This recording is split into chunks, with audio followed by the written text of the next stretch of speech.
Hello, everyone. Um, I'm Kate Kisselstein, the junior librarian at Central Library's Local History and Genealogy Department. I'm going to ask that you mute yourselves to the end of the presentation when we'll take questions. And I'd like to introduce our speaker, Derek Pratt. He is the Director of Education and Public Programming at the Erie Canal Museum. All right, hi. Thanks for having me, Kate, and thanks to the Onondaga Public Library System for hosting me. Excited to be doing this. So, as mentioned, I'm Derek Pratt, Director of Education at the Erie Canal Museum. I know we got everyone on Zoom at the moment, but next time you make it downtown, come on down to the museum. We're only a couple blocks away, 318 Erie Boulevard, and we're open every day from 10 to 4, so check us out. And today we're going to be talking about the history of foodways on the Erie Canal. This presentation dates back to 2021 when I curated the exhibit Erie Eats at the Erie Canal Museum. I was interim curator at the time as well. So let's dive into it. Today on this presentation, to understand it, we're going to need to know the basic answers to these three questions. What is the Erie Canal? What is the Erie Canal Corridor? And what are foodways? So I'll start out with probably the easiest one to answer. This is the Erie Canal, running from Lake Erie to Albany. It is the first major transportation route across the Appalachian Mountains, 363 miles long, 571 feet in elevation are overcome by this man-made waterway, and it does that through the use of 83 lift locks. And the Erie Canal still exists today, as we're going to talk about as well. It was owned and operated, still is, by New York State. They initially built it at the time whopping price of a little over $7 million, which will come into play later in the story. Now, broadly speaking, the canal corridor usually is defined as within 25 miles of the Erie Canal. You also notice on this map there's a number of side canals running off of it as well. Those will play a role in this story as well.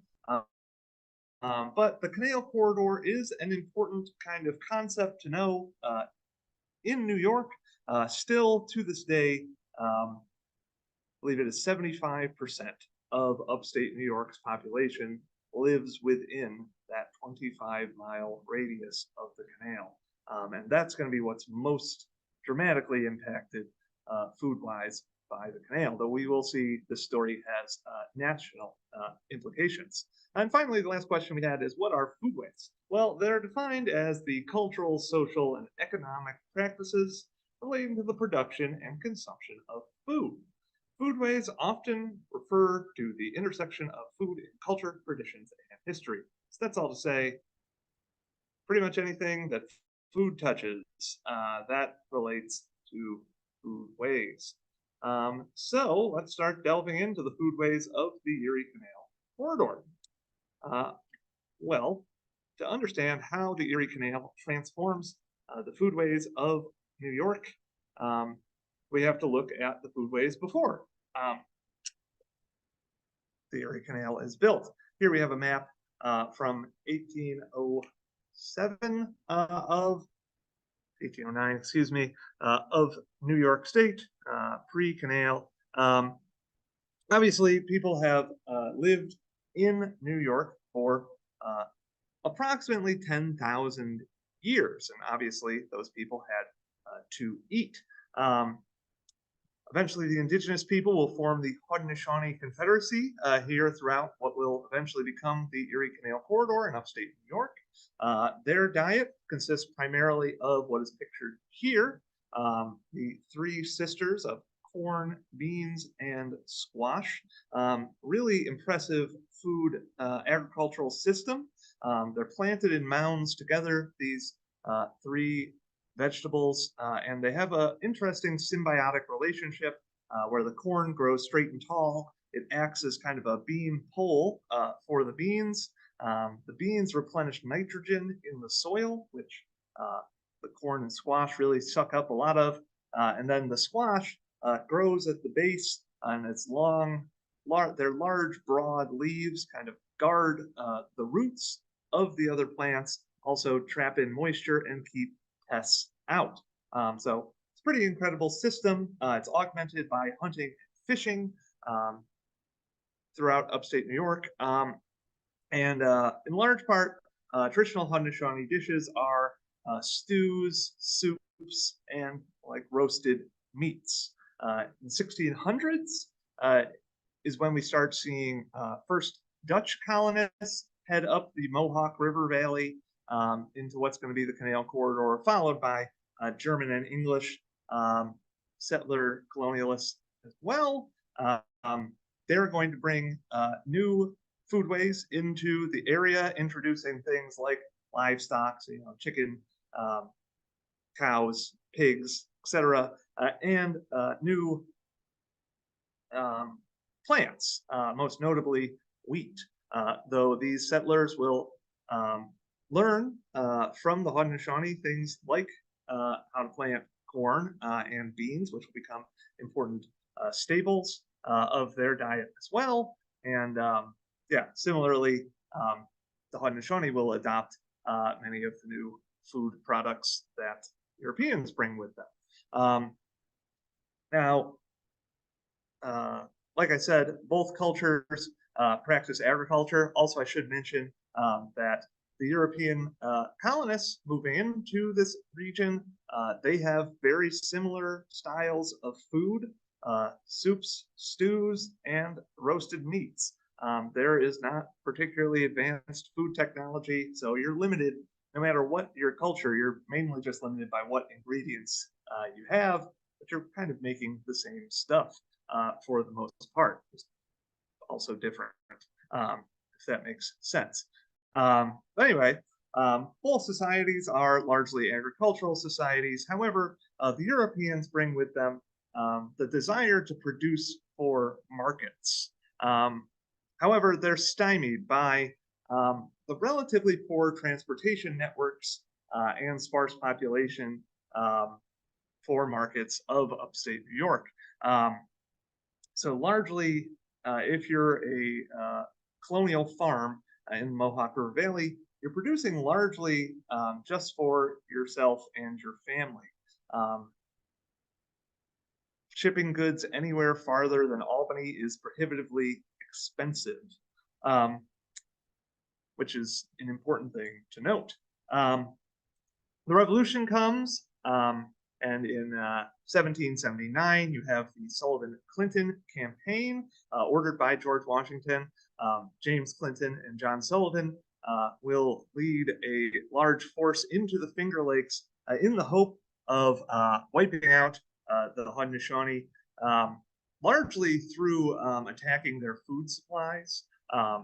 Hundreds of thousands of bushels of corn will be burnt in this, as well as a number of towns attacked. Some estimates have over half of the Haudenosaunee population being killed either in this or due to starvation, and many more will flee to the Niagara River, where British garrisons have supplies for them. This is important to the story because it's going to, quote unquote, clear the land for new settlers who are going to move into these relatively fertile lands of central New York and the Finger Lakes after the Revolution. One such person who will move in after the Revolution is this guy. This is Jesse Hawley, who is very important in the Canal story, and his story relates directly to the production of food.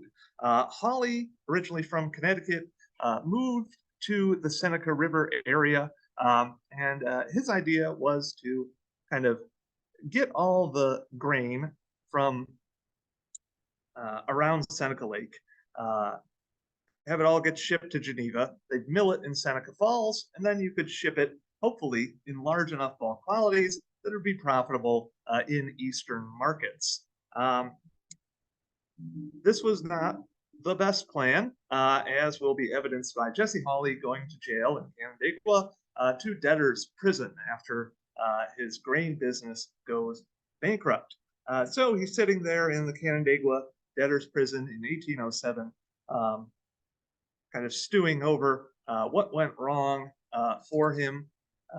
And his business determines that the reason why grain export can't happen well in New York is because of poor transportation systems. So he writes his famous Hercules essays, which are incredibly influential. In 1807, these propose an artificial waterway or a canal from Lake Erie to the Hudson River.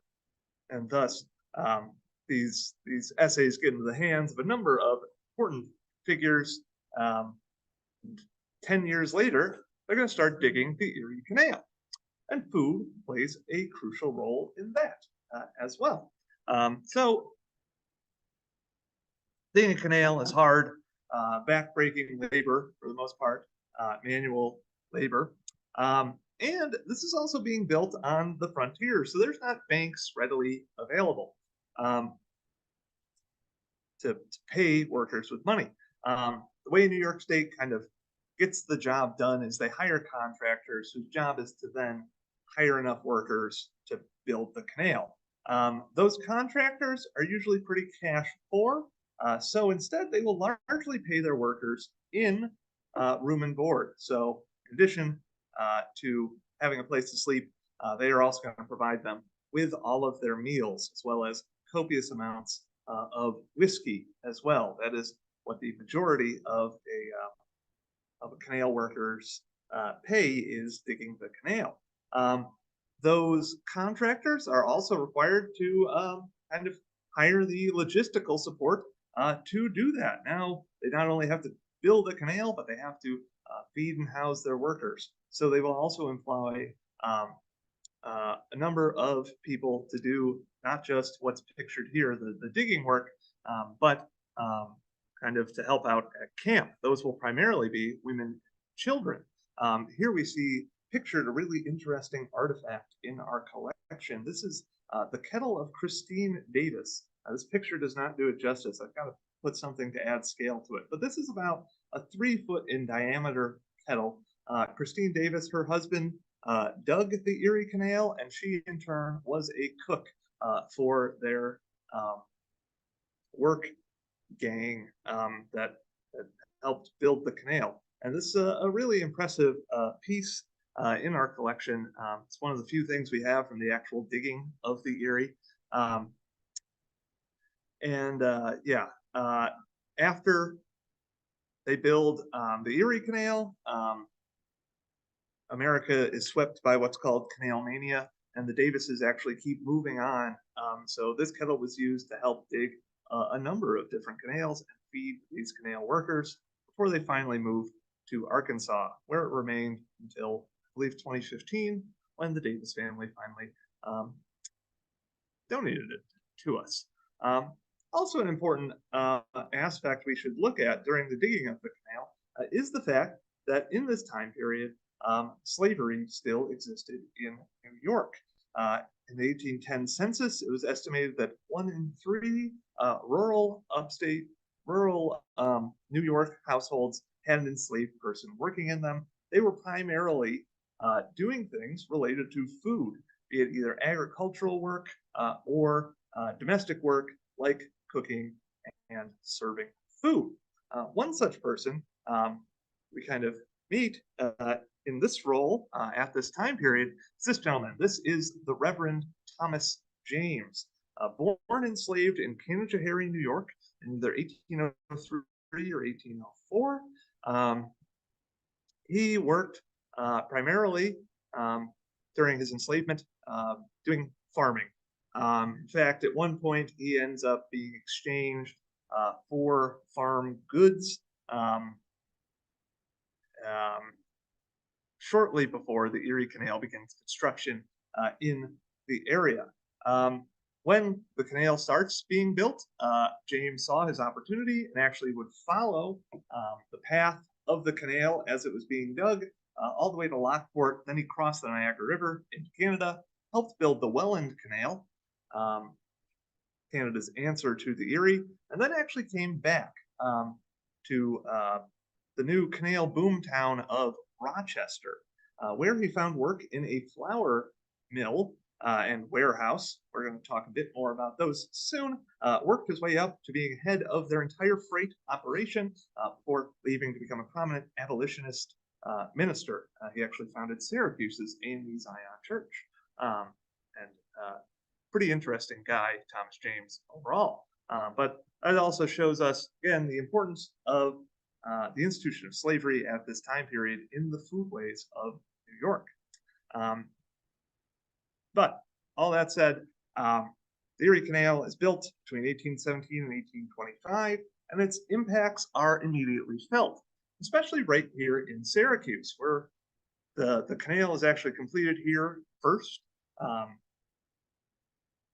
It's opened between Utica and Montezuma on the Seneca River in 1820, and Syracuse becomes kind of one of the canal's first boom towns. Up here in the corner, we can see why. Syracuse will rapidly develop into the Salt City. By the mid-1800s, about 70 to 80% of the nation's salt will be produced here in Syracuse. And the Erie Canal is so important to its manufacture because salt's this bulk commodity, and this is important to note for everything. It's this staple good. You buy it pretty cheaply, salt, which means you have to reduce your transportation costs dramatically for it to be profitable. You have to pretty much get rid of as many overhead prices as you can for it to be competitive on the market. And the Erie Canal will transform transportation in New York. It previously took a month to go from Buffalo to New York City and probably cost about $100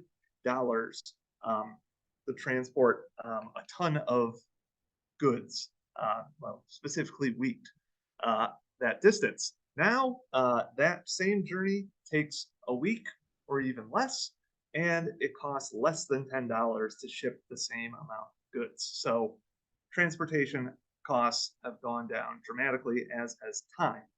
Therefore, the salt industry is able to boom. Also, new industries start to grow up along the canal to service these now thousands of travelers, notably the hotel business. We see here in the lower corner, the Syracuse House, Syracuse's premier hotel for kind of its first 30 to 40 years. And this is an era before restaurants are really popular or well known, but these hotels are kind of where our modern conception of a restaurant starts being born. In the lower halls, they will serve food there. And every little town has its own hotel inn tavern of some sort where people can stay traveling along the canal. It's incredible. I'm from Chitmango, and Bolivar's not even a place that shows up on a map anymore, but it used to have its own hotel. Right? Now, another interesting thing that happens.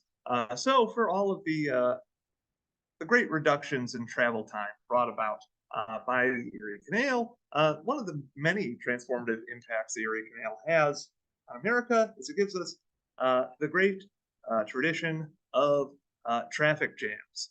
Those 83 lift locks we talked about, those can only take one boat at a time. I mean, they double them up so you can have one boat going up and one going down, but still, it takes about 10 to 15 minutes for one boat to lock through. Therefore, if you've got a few boats coming through at the same time, it's going to take a while. We have accounts towards the end of the season when everyone's rushing to do their last run. You've got 12-hour plus traffic jams at some of the busier locks waiting to get through.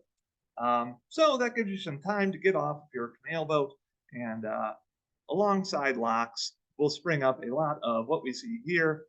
This is a grocery store.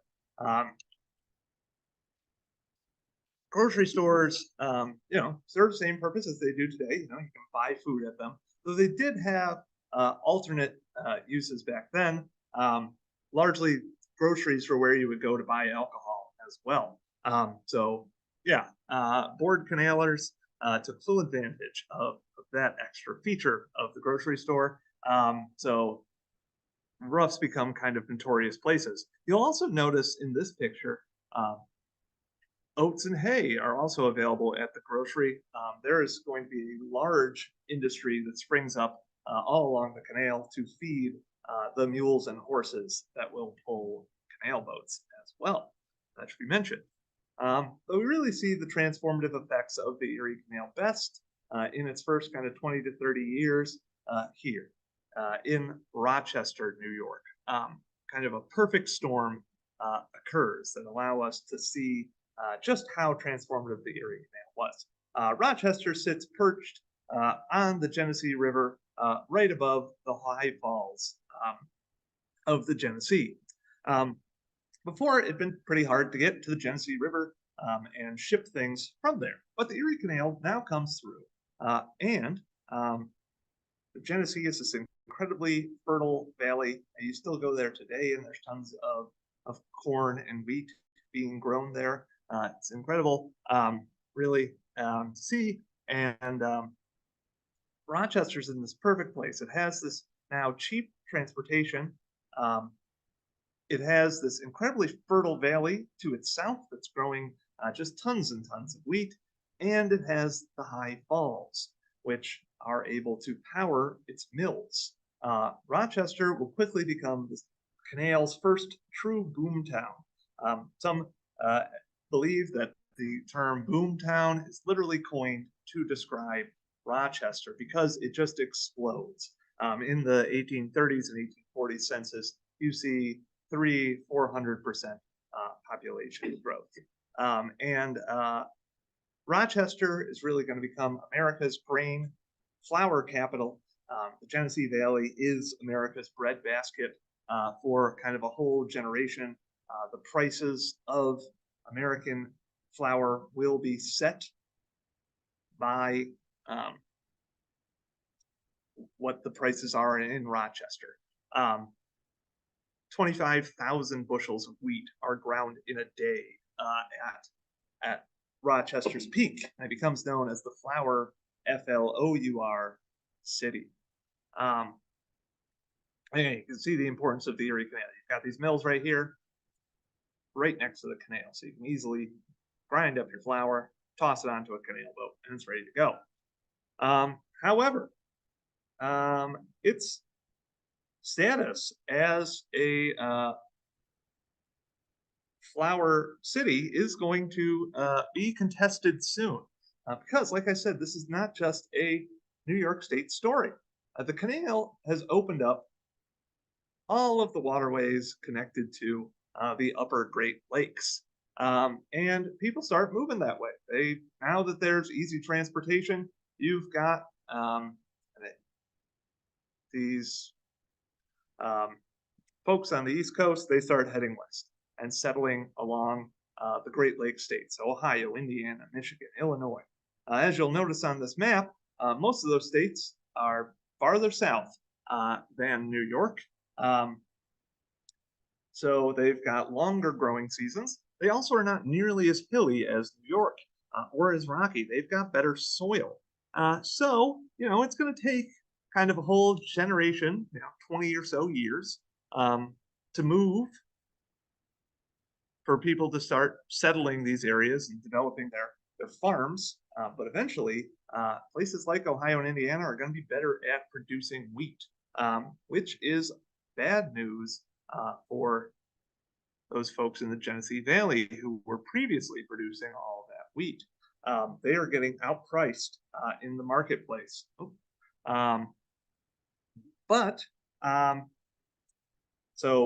Wheat production starts dying in New York around kind of the 1850s. However, New York farmers, they see this trend and they adapt to it. They don't just throw up their hands and give up. Instead, they will transition to kind of a golden age in New York agriculture.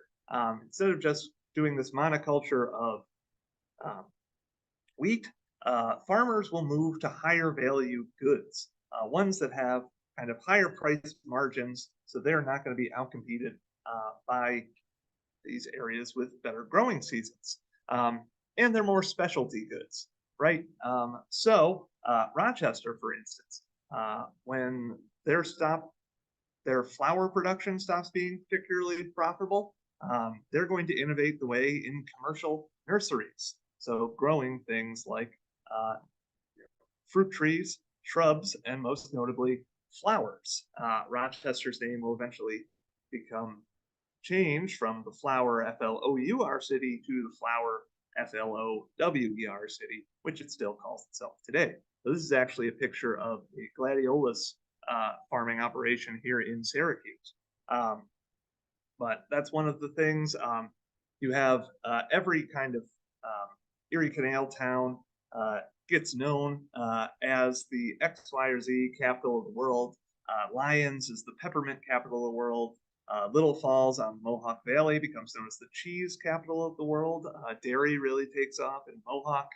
The first ever cheese factory in America is built in Rome, New York. You've got Phelps as the sauerkraut capital of the world. Like I said, Syracuse is the salt city. This is a picture from Canastota. A lot of people think it's onions because that's what they are now most well known for. But before that, Canastota was famous for its extensive celery fields. So Canastota is this big celery town. Up here, this is a photo from our collection of folks, probably in southern Madison County is where we believe it was. They're producing a high value crop. Doesn't make food, it makes beverages primarily, which is hops. The counties of Otsego, Oneida, Madison, and Onondaga counties will make something around 80% of the nation's hops in the 1870s, producing at their peak 21 million pounds of hops. And these hop harvests are important times of the year, as is all harvests. You've got these big festivals, kind of major get-togethers for people and social events. A lot of people, meet their future husbands and wives at these sorts of things. The populations of the cities along the canal will decrease during these time periods, just as people move to these harvests, etc., because it's very lucrative. And in the 1870s, New York is the most agriculturally productive and agriculturally diverse state in the Union. However, it's not just farming that's happening. There are also people who, once that kind of early agricultural phase ends, start instead trying to innovate how we produce food, how food is, and help farmers farther west produce and ship their food. A notable thing that springs up along the canals are canneries. This is the famous beechnut cannery in Erie. They begin in the late 1800s vacuum sealing hams, but their canning operations will expand rapidly, and food production in general. They're most notable for their beechnut gum and their baby food products, which still exist today. Here in Syracuse, you have the Merrill Sewell Canning Company. They actually own 12 different canneries located right on the banks of the canal. You can see the remains of one of those at the Chittenango Landing Canal Boat Museum. Merrill Sewell's most famous for none such mincemeat, but they're producing tons and tons of canned goods, which are great to put on a canal boat versus a railroad, because canned goods can stay fresh longer, so they can afford to take a couple extra days on a canal boat, so it's cheaper. Those hotels we talked about, they continue to grow as people keep moving along the canal.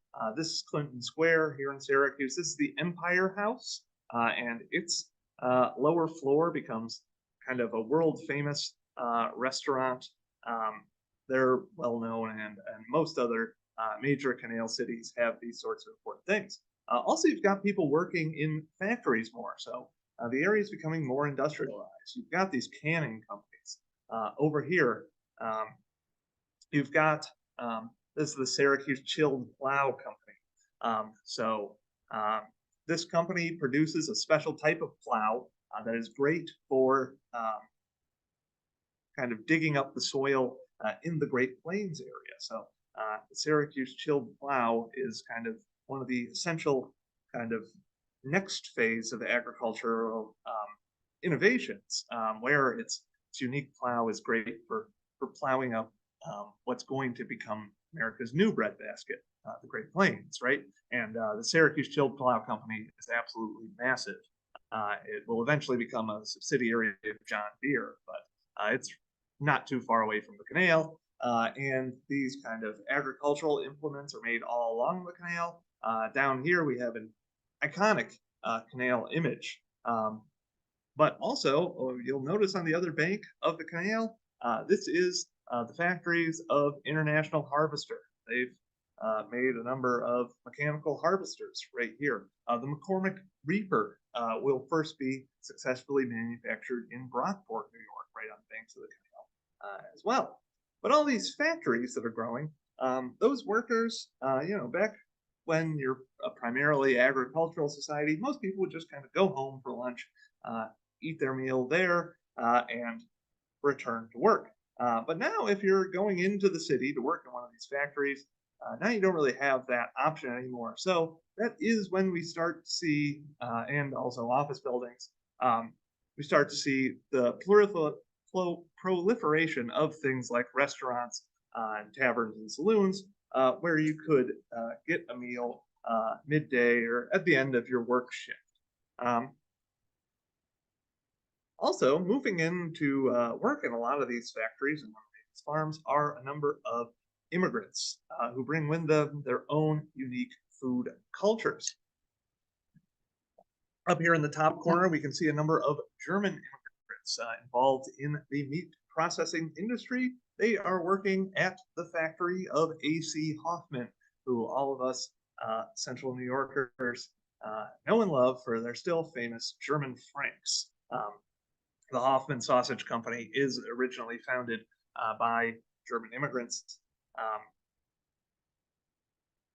And they bring a lot of their own unique foods, and we're going to discuss that in a second. Down here, we see a notable Syracuse food and beverage producing industry. This is founded by an immigrant. This is the Greenways Brewing Company. It would be right across the street, right across Erie Boulevard from Niagara Mohawk building today. It's founded by English immigrant John Greenway in the 1850s. Also founded around the same time is the famous Haberle's Brewing Company, founded by a German immigrant on the north side, Benedict Haberle. And these are two competing styles of beer.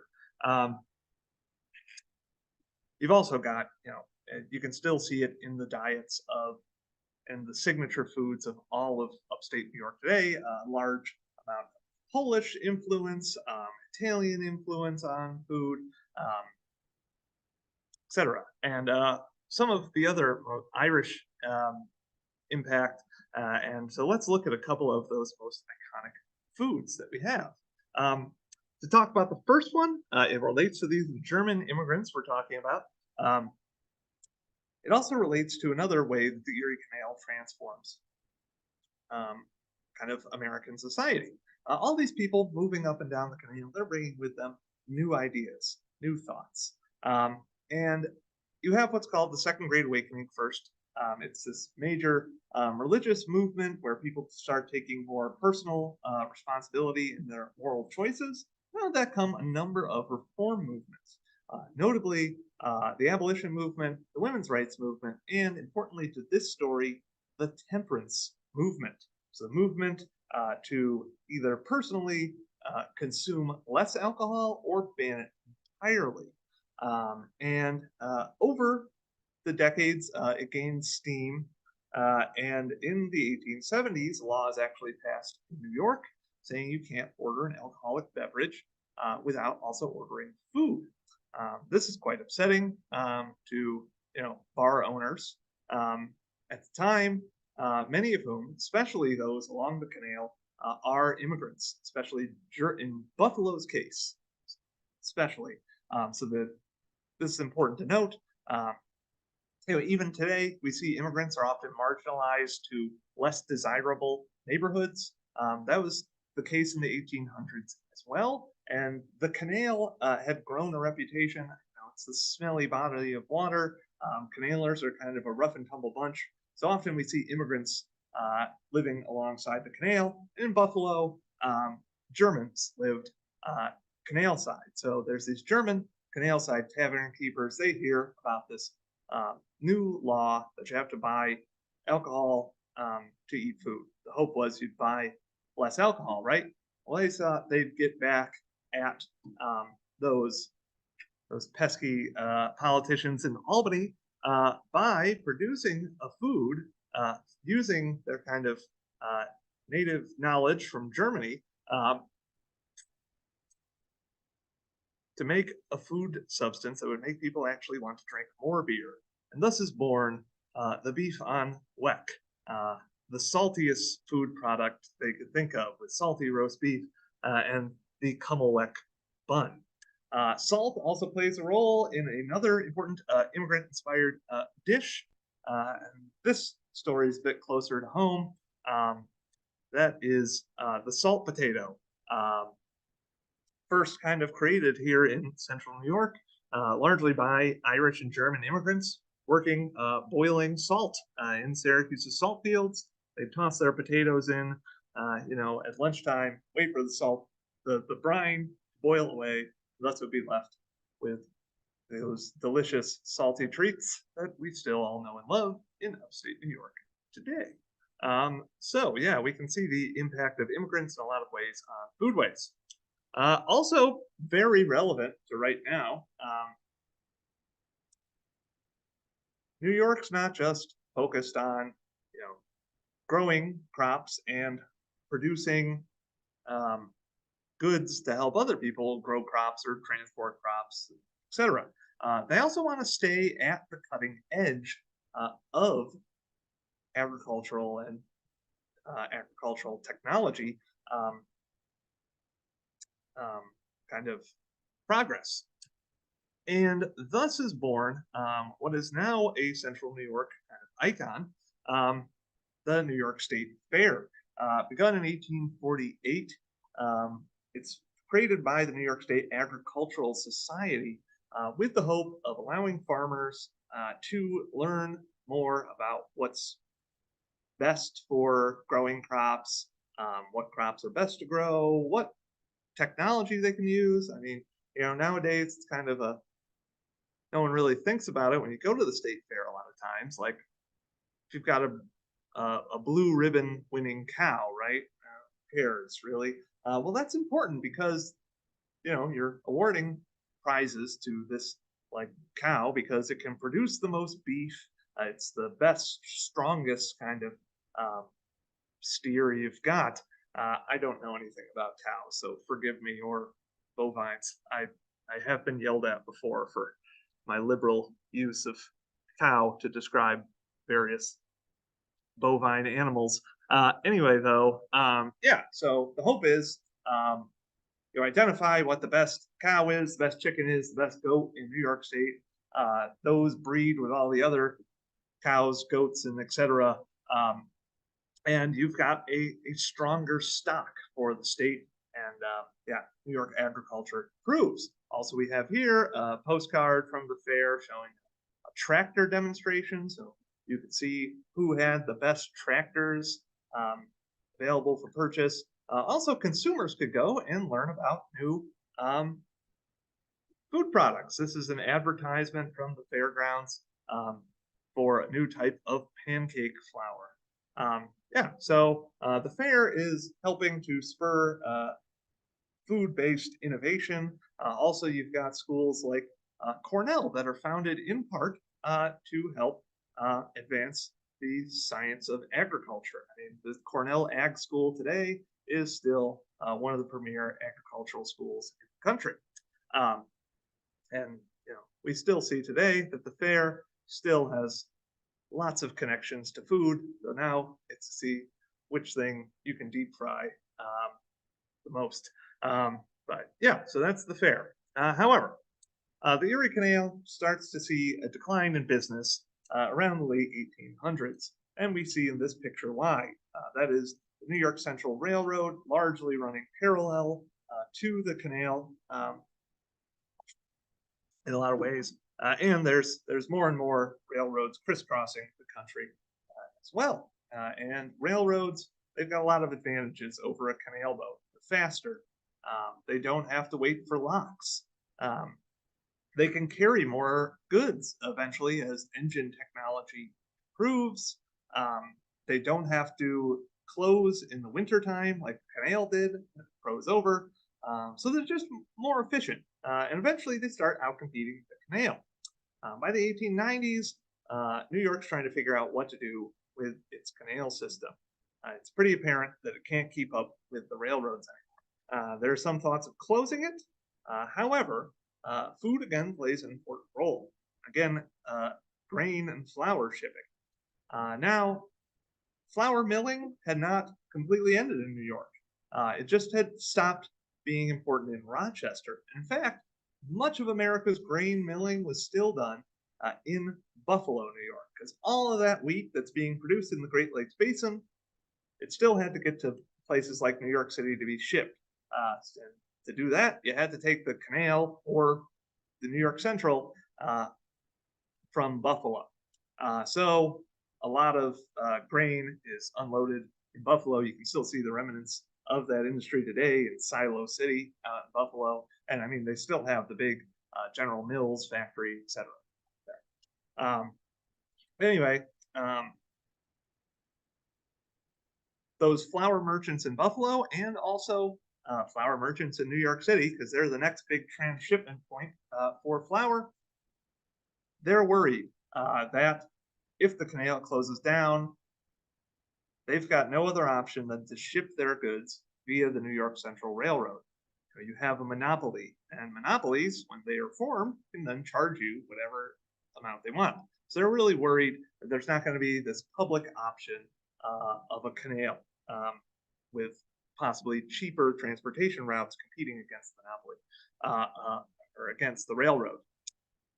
They successfully lobby and create a good campaign. They also work with then Governor Teddy Roosevelt, who loves himself a good canal always, to expand the Erie Canal. In 1905, they will begin construction of the barge canal, completed in 1918, and it will serve its job in the 1930s. It's going to be moving upwards of 20 million tons of flour and wheat on the barge canal annually, as well as other food products. My favorite is a shipment of eels from Oswego to New York City.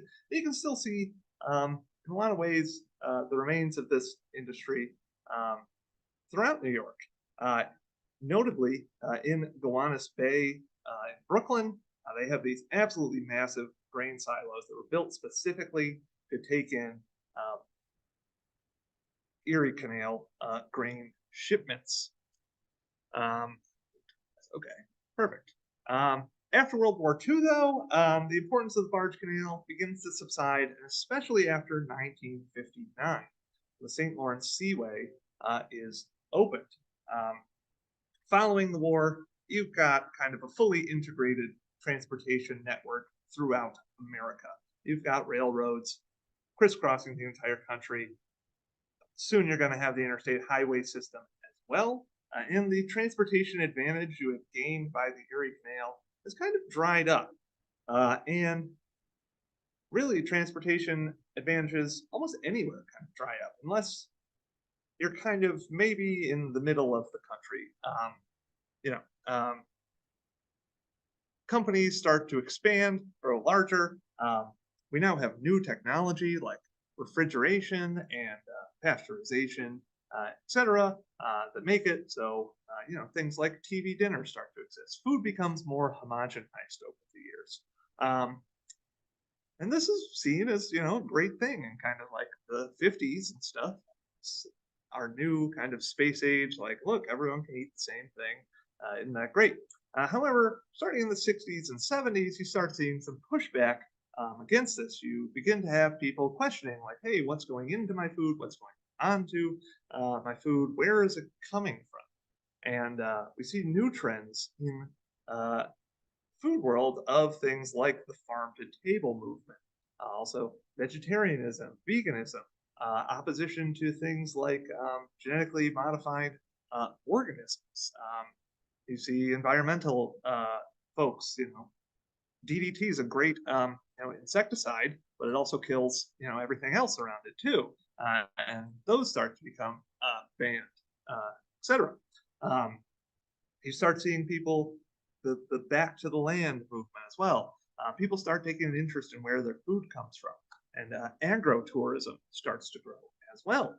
Also, you've got whole new segments of immigrants moving into the Canal corridor at this time, who are also bringing along their own unique food culture.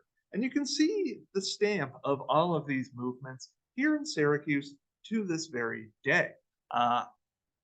I'd like to use it kind of as a case study of current foodways along the canal.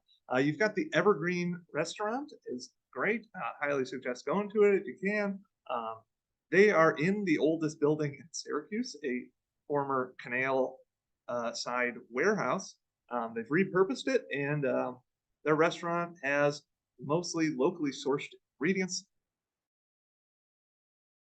They have a number of these vegetarian.